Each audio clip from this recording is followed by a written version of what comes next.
don't think I've ever bent a piece of pipe with four, well, it had four bends, now it's technically three because that one kind of got wiped out, but look at it. That's like perfectly in line.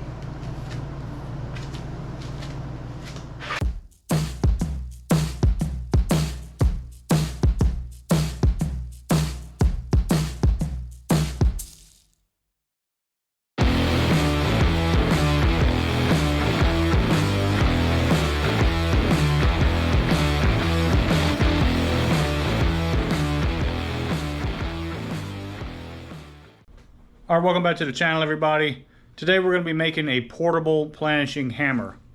Now, if you saw my video when I actually made the other planishing hammer that's hanging up right here right now, this thing is portable, but I wanted something to be a little bit lighter. I've been using that thing quite a bit, so I wanted to make something a little lighter.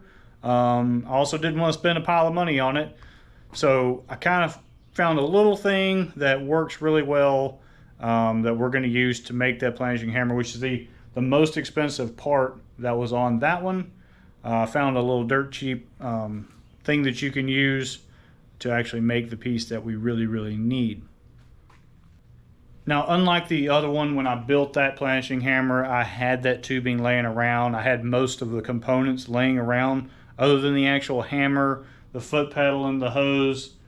But the rest of the stuff I had. So this time around I did have to buy some tubing, but we're going to end up using the hammer that goes on that one and the hose and the foot control. I can just swap that stuff around. But what I'm trying to do is simply create a lightweight, non-adjustable version that uses the same little Harbor Freight style planishing hammer dies, the same cheap hammer, the cheap bits. We're just going to do a few things to them to make them a little better. And have one hopefully for rather cheap. So let me show you what I've already got over here, and then we'll get into building everything. Alright, so what you see on the table here, I've already pre-bent the hoop the way I want it. So the hoop is roughly the same dimension on the inside as my previous planishing hammer. The difference would be a little bit of the height is not the same. Now also it is made of 1¼ inch 120 wall DOM tubing. I didn't want to make it as thick as the last one simply because we're going to be making a slide top on this. Since it's not going to be adjustable, we need a way to be able to slide the actual hammer section out of the way to get it around a roof or some sort. You know, if we were working on you know, this 37 here and we have a dent or something we had to fill in up here, we need to be able to get around the structure. You know, same thing on like the side here, we would need to get around it. I do have a spot right here on the center of the roof that I've already fixed, but it's something in that situation where you could go around and underneath here and be able to planish that out. Now that one I did try my original planishing hammer on, but the problem is it's got some other structure under the roof that didn't allow it to get right underneath the front of it, so I had to hand planish that one anyway. But I've got a lot of work to do on one of these rear fenders on this car that I've noticed has got quite a few dents in it, and so I wanted to be able to try, you know, portably kind of get a planishing hammer in there and work all this stuff out without having to sit there and hammer and hand planish it to get everything taken care of, and be able to get a really good finish on it without hand planishing everything. So back to what we've got here. As I said, we wanted to make like a slide top. So we're going to be cutting quite a bit of this upper section off. But what I've got here is a piece of 1½ inch 120 wall chromoly tubing. It just happens to be chromoly instead of regular DOM. That was just because that was what was available to me at the time. But we're going to cut this piece down. I've already welded the head on it, which is 1¾ inch 120 wall. That's what will fit the hammer. That is the same thing that I have built right here. This is the 1¾ inch piece.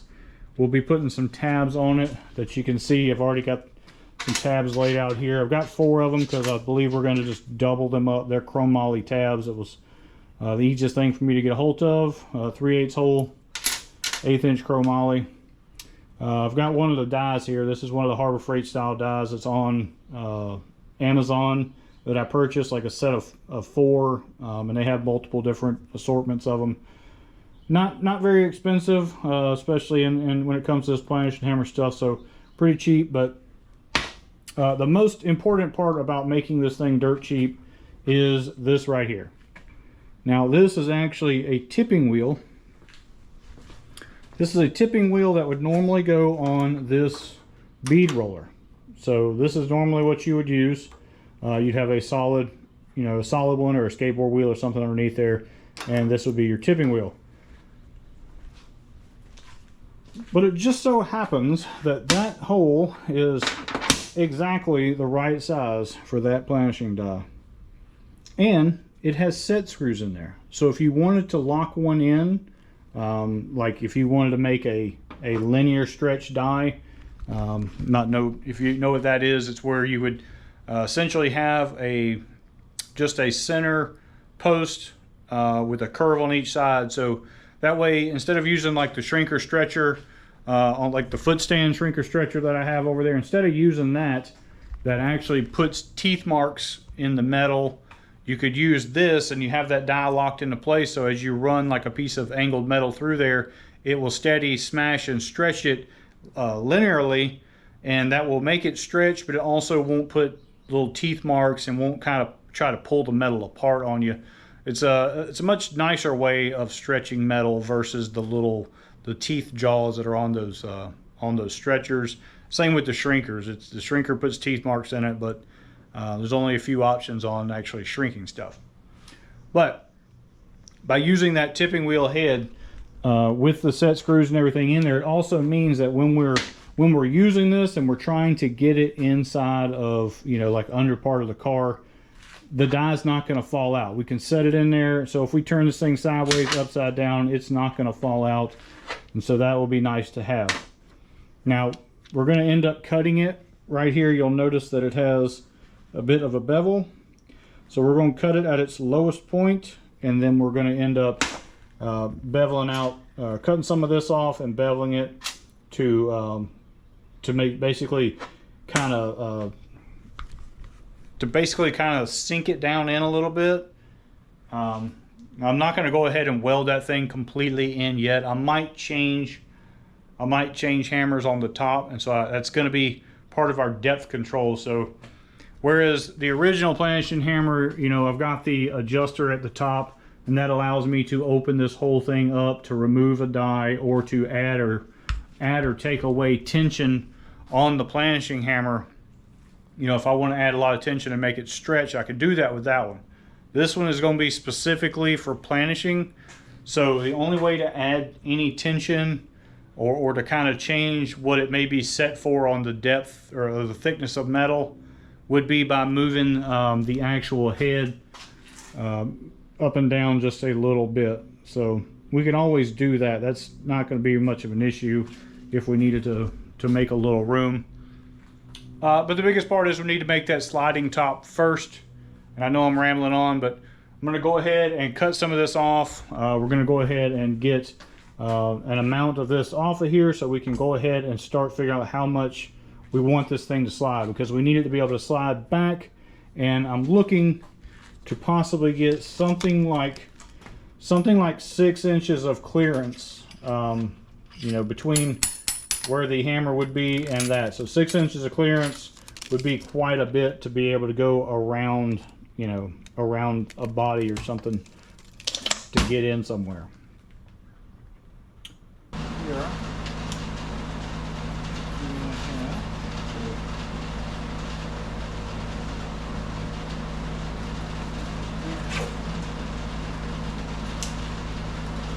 Alright, so we can cut it at 3.5 right here, with 3.5 inches from the center line. So that's a minimal amount of gap we need for the top of the die, and then the hammer setup going below there.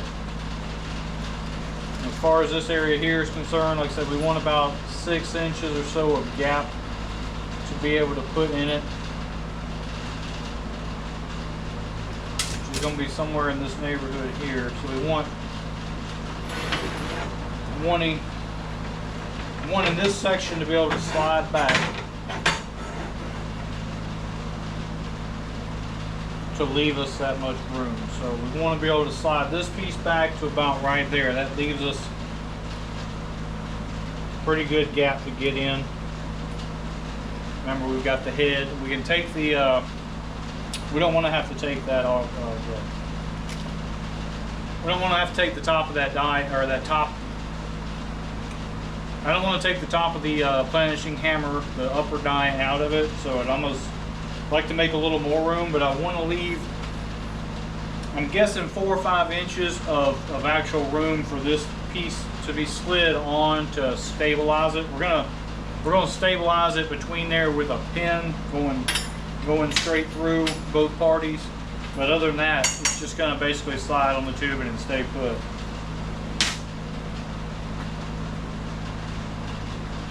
So this would give us a maximum amount to come back to right here.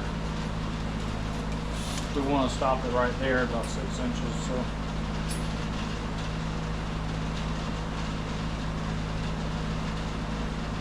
let's say we're going to be 10 inches long,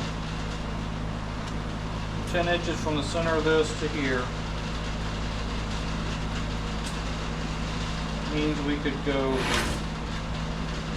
means we would be able to slide back to about right here,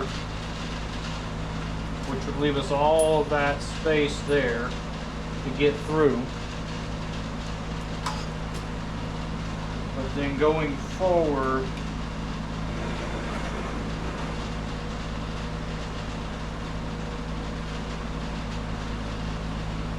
this part would stop.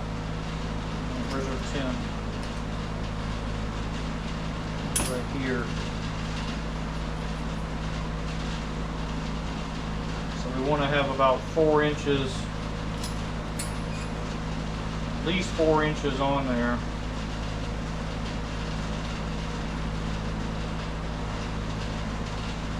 So that would be cutting that part there,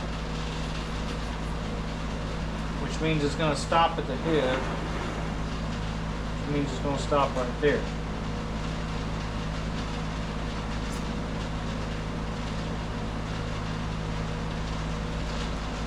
Alright, so from the center line of the lower tool, or the whole tool center line, essentially, I guess you'd say, I'm going to come back to 7 inches right here. We're going to cut this upper piece off. That'll allow this neck to slide back approximately to right there, and that should leave us quite a bit of room. Should be about 6 inches of room between there once everything's in place. We can always slide this thing forward and off if we wanted to. Now that means we're going to need to cut. We're going to cut the back here from the back end right at 10 3/4 inches.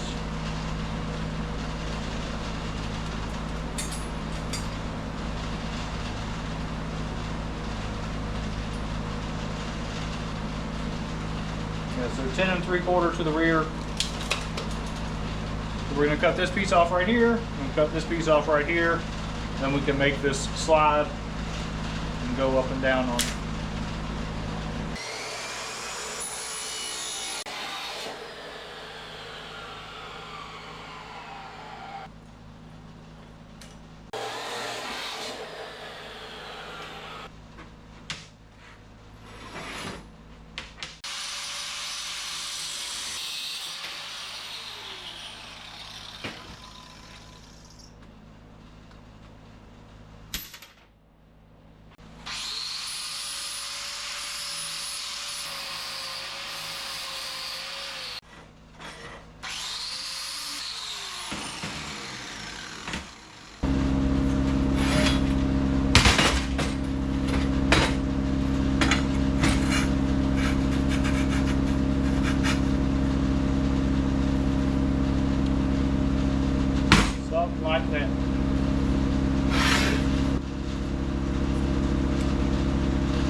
about 4 3/4 inches of travel.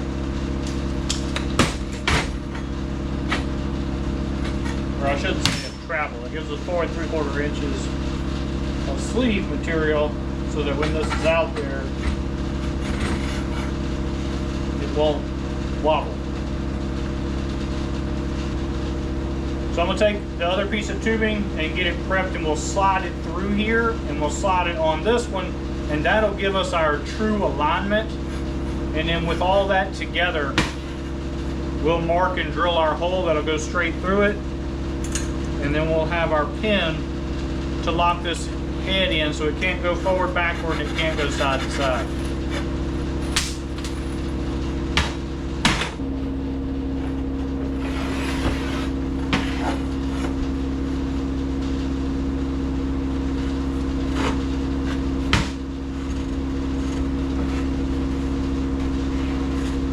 Alright, so now everything's going to stay perfectly in line.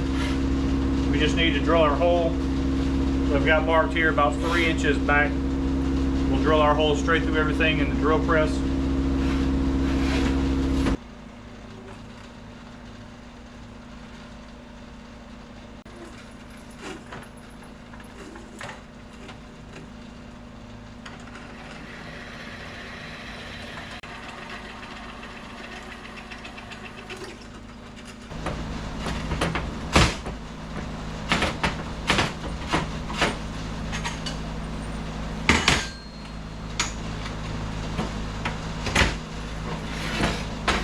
Alright, hopefully you can kind of get the gist of it.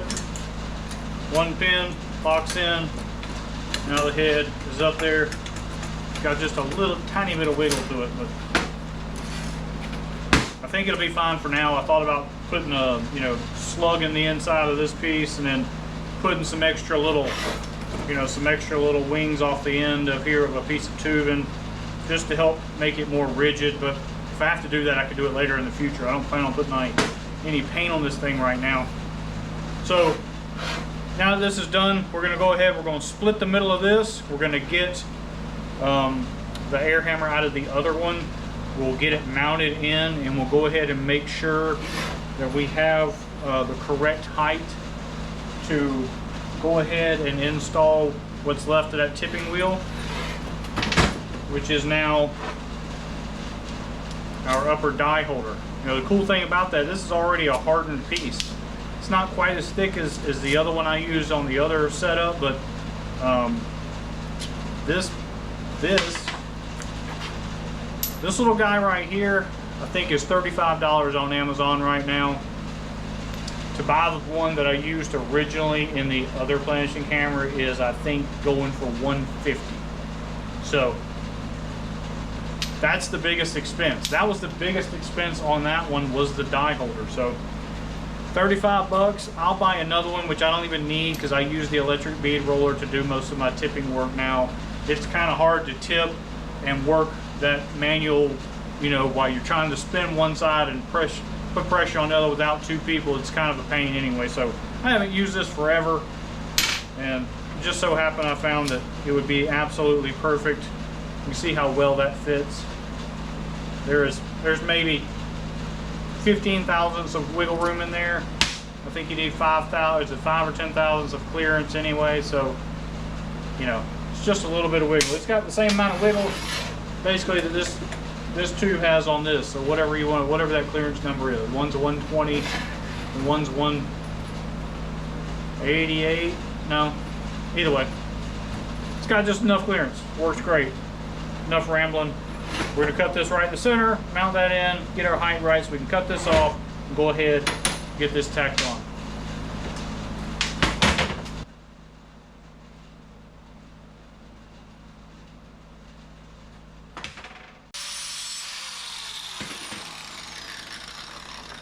See?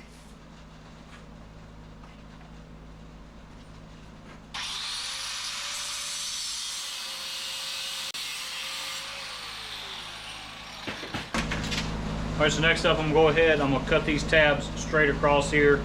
Go ahead and have them ready to go so that we can weld one, for 2 on each side to lock everything in.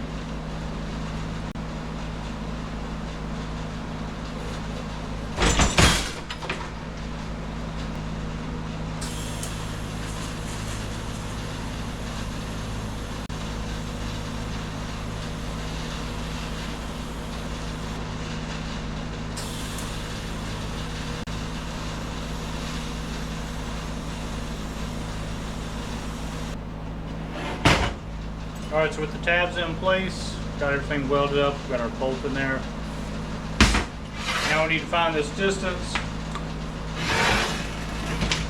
Well, in order to do that, I have the hammer head or the hammer part out. We'll put our upper hammer in. So we're going to be measuring from where this contacts the top of the head of the planishing hammer to the base of this die. So we need this distance right here, so we'll know what to cut off the bottom. Looking at 4 5/16 to cut to there, and then we need to add in this part here.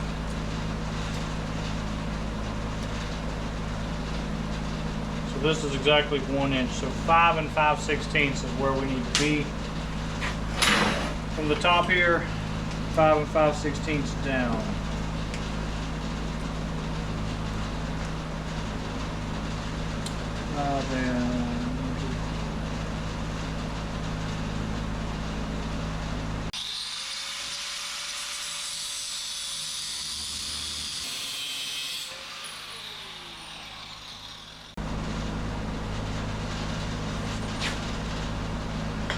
All right, so we're a little offset this direction because of right here where this came in as a turn, and I cut so much down to it. Our bend actually starts right here, so it's just a little bit pointing inward, so not a big deal though. We'll start one tack on this side here. We'll double check for square, and then we'll tack this other side, and then we'll go left and right.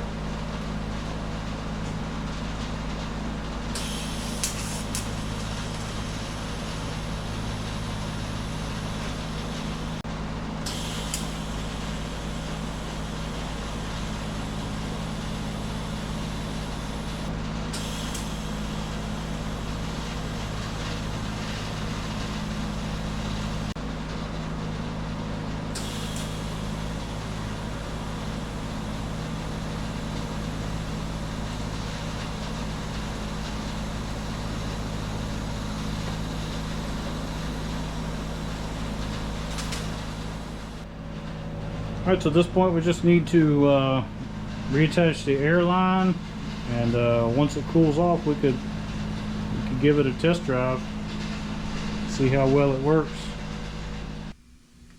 Alright, so I've got the new one done. I've gone ahead and cleaned it up, finished it up. I decided to go ahead and weld this on after much debate with myself, but here is the finished portable planishing hammer. Pretty light. And then of course here's the old one I had, the one I already built before, which is, you know, tension adjustable. It's also meant to either sit on a table or you can do it by hand, but it is considerably heavier. So I'm actually going to break out the scales and we're going to see how much of a difference is there between the two. I've left the hammer off, and everything that can get swapped from one to the other I've left off. So we're going to compare, or see how much the new one weighs versus how much the other one weighs. All right, we're zeroed out. Let's see what the first one weighs. This is our original setup.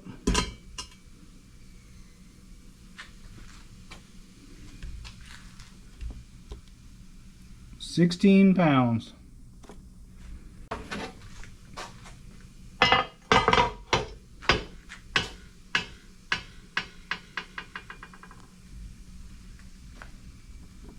$9. All right, so that's 7 pounds of a difference between the two. Now, the one I originally built is much sturdier. It's 1.5 inch tubing. It's adjustable. But part of the reason it is so heavy is this upper slug piece. That is the die holder that I had to purchase, and that's why when I figured this out here, I was like, man, that's going to save money, and it's much smaller, much lighter, to cut a lot of weight out of it. So there you go. That's, you know, a 7-pound difference in the two. So now we just need to try it out on something.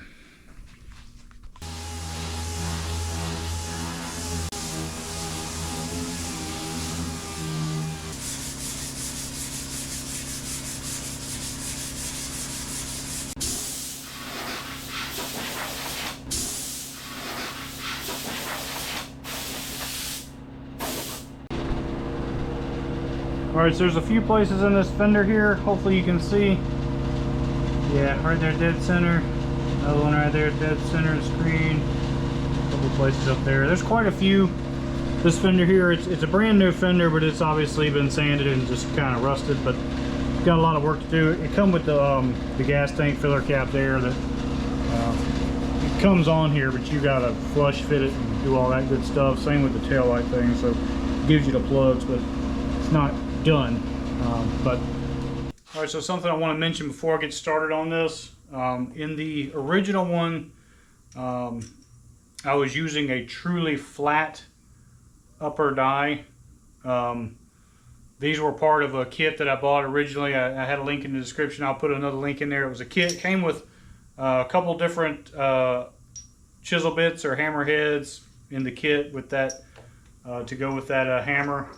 Now you'll notice this one here is concave, but in the very center there, if you can tell, there is maybe a dime size flat part. So it's not truly concave, or I should say it's not truly a radius. Now I did go through and polish these. I got some polishing wheels for the bench grinder and started polishing some things for the English wheel. Polished these guys up. You can still see some marks in it, but it's a lot better than it was. And of course we're painting all this stuff. We don't need it to be perfect. So I'm going to use this beveled one or radiused one with just a little center flat because our contact patch is just that center anyway. You don't have a big contact patch. So this here I figure will help just a little bit of wiggle by doing it by hand. I'll still keep this one primarily in that one, you know, bench mounted, but this one handheld. I'll use this one because I see a lot of guys have like a fancy swivel upper head, so you can get a lot more motion out of everything. You don't end up you know, kind of stressing on the panel in a certain direction and causing something to warp. But I think this will probably help. So we're going to put this in. I've got it all set up.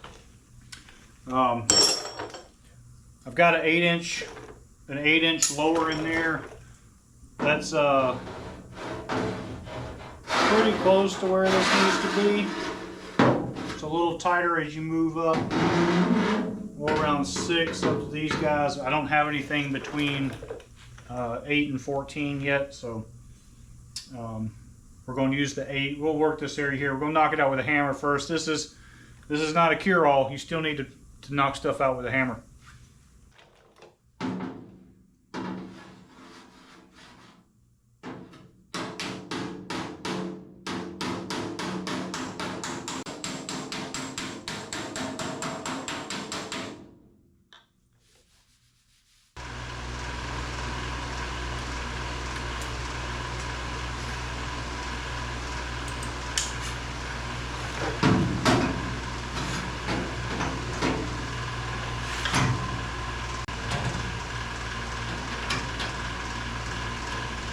Put a little bit more of a bevel on there.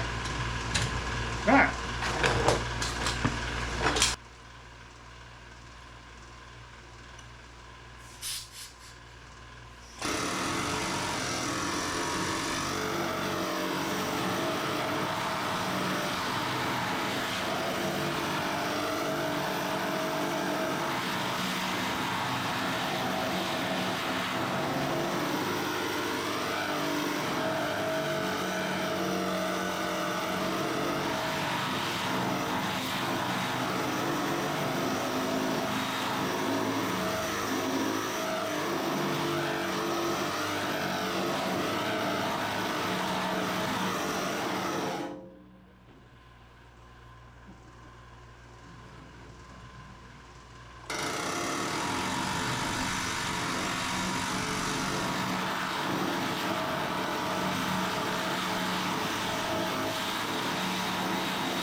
What dent?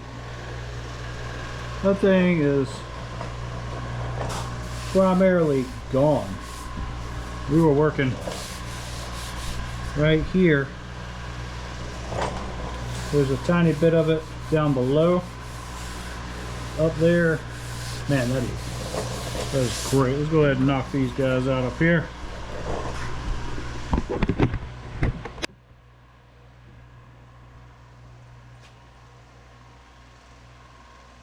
Thank you.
Oh man, that is so good.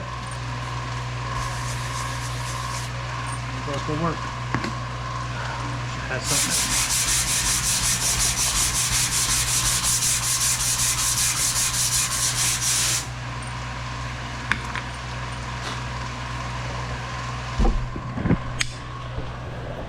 Hopefully you can see those scratch marks, those crisscross scratch marks. Our dent was here and here. And in the light, you see those scratch marks? That dent is gone. I don't want to work on it much more because up higher it was more of like a 6-inch radius. We've got the 8. Otherwise I'd work on up this way. We've got some other stuff. I'm gonna have to find some other dies or something, but man, that fixed. That stuff there is great.